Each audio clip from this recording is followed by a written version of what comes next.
تو یہ دنیاوی کنٹیکسٹ میں ہے. جب دنیاوی کنٹیکسٹ میں بات ہو رہی ہے تو خمر کو اور جوا کو منع کیا جا رہا ہے.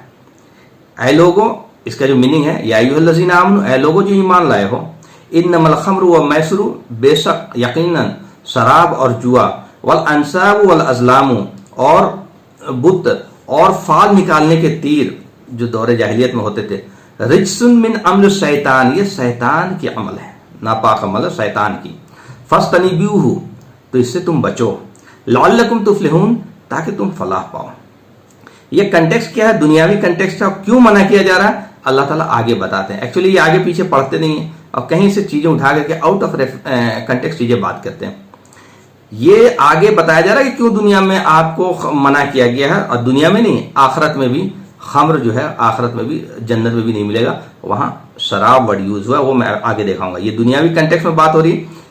یہاں پہ آتا ہے انما یرید الشیطان ان یوقع بینکم عداوۃ والبغضاء فی الخمر والمیسر، اور یقیناً چاہتا ہے شیطان کہ وہ ڈال دے تمہارے درمیان عداوت اور بغض شراب کے ذریعے اور جوئے کے ذریعے.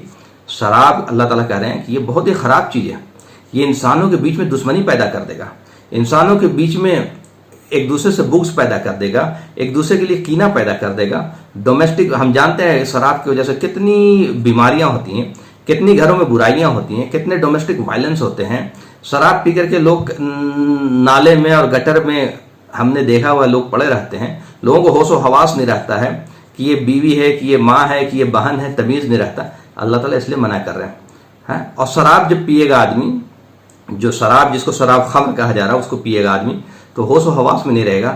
تو نماز کا جو صلات کا ٹائم ہوگا وہ بھی اس سے چھوٹے گا، صلات بھی چھوٹے گا. ساری برائی کا مدر آف آل ایول جو ہے وہ شراب ہے. اب آئیے کنٹیکسٹ کی بات کہ جنت میں کیا کہا جا رہا ہے، جنت میں کون سی شراب ہوگی. تو وہ یہاں ورڈ جو ہے شراب ورڈ نہیں آیا ہے.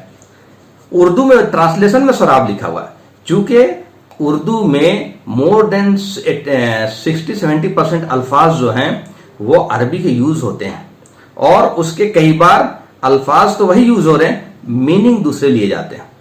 نیکسٹ جو ہے میں آپ کو بتاؤں کہ میں نے آپ کو وہ اسکرین دکھا دیا کہ خمر کا مطلب کیا ہوتا ہے. آپ ویکیپیڈیا میں سرچ کر سکتے ہیں، یا کوئی بھی عربی ڈکشنری اٹھا کر کے آپ سرچ کر سکتے ہیں. اب جو جنت کے لیے جو ورڈ یوز ہوا ہے وہ کیا ورڈ یوز ہوا ہے وہ آپ کو دکھاتا ہوں.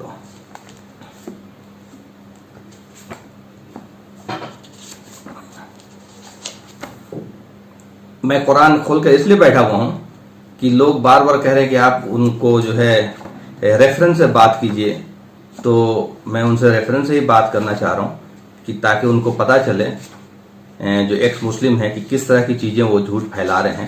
اور جھوٹ اس لیے پھیلا رہے ہیں کہ وہ بیچارے خود ہی نہیں سمجھیں، اور خود ہی جو ہے اتنا بڑا گناہ کر بیٹھے کہ اللہ کے پرمیشور کے انکاری بن گئے، اور اس کا ٹھکانہ ہمیشہ کے لیے جو ہے جہنم ہوگا. جو لوگ مالک میں آستھا رکھتے ہیں، یقین رکھتے ہیں، اچھے کرم کرتے ہیں، سب بات کی وصیت کرتے ہیں، صبر کرتے ہیں، انہی کا ٹھکانہ جنت ہوگا. جنت میں جو شراب کا ذکر ہو رہا ہے اس کے لیے کون سے لفظ استعمال کیے گئے ہیں یہ جاننا بہت ضروری ہے. تو قرآن میں سورہ صاد ہے 38 نمبر کی سورہ، اور اس کی جو آیت نمبر ہے وہ ہے 50. اس آیت نمبر 50 میں 50 سے پہلے والی آیت میں اس لیے پڑھ رہا ہوں تاکہ آپ کو پتہ چلے کہ اس کا کنٹیکسٹ. دو چیزوں کو میں نے زور دیا، کنٹیکسٹ اور اس کے لفظ کی میننگ.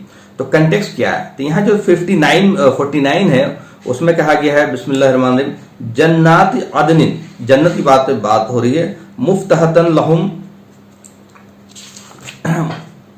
الابواب. تو یہاں تو 49 میں آپ کو آگے جنت کی بات.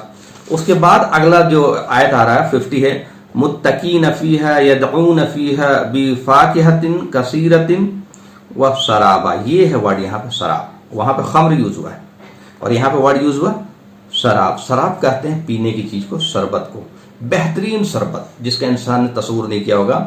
تو وہاں کہا جا رہا متقین فیہا یدعون، تکیہ لگائے ہوں گے ان میں اور وہ منگوائیں گے ان میں میوے بہت سے اور مشروبات. شراب، شراب کہتے ہیں بہترین پینے کی شربت، بہترین شربت.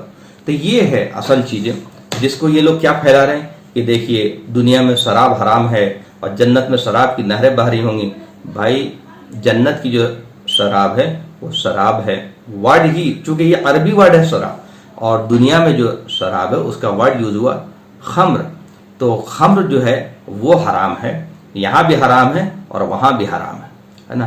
تو وہاں جو ہے ایسا نہیں ہے کہ وہ چیز صرف یہاں حرام، یہاں بھی حرام ہے وہاں بھی حرام ہے.